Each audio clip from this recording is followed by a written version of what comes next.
आलेले आहेत सगळेजण. अत्यंत आनंदाचा प्रसंग आहे. आणि आपण काय आतिषबाजी, आजकाल आतिषबाजी करतो ना, सुंदर दीपोत्सव केलेला आहे, दीपमाला लावलेली आहे.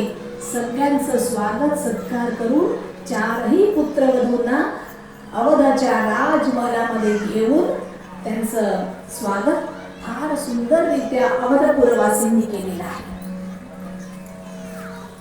आज आपण बालकांडाचं, श्रीरामाचं विवाहाचा जो प्रसंग होता तो ऐकलेला आहे.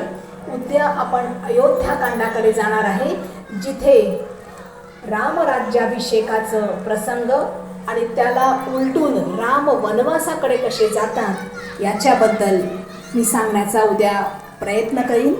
आपल्याला आजच्या कथेमध्ये जे काही आवडलं असेल ते आपल्यासोबत गाठ बांधून जा.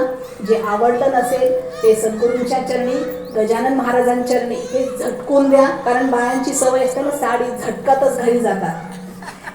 तर जे आवडलं ते घेऊन जा, जे नाही आवडलं ते इथे झटकवून द्या गजानन बाबांच्या चरणी, सिद्धार्थ महाराजांच्या चरणी.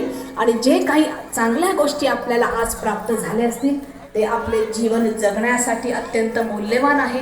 त्याप्रमाणे आपल्या जीवनाचं आचरण करून आपण सगळे सुखी समाधानी व्हावं ही मंगल कामना करत आजच्या प्रवचनाला विराम देते.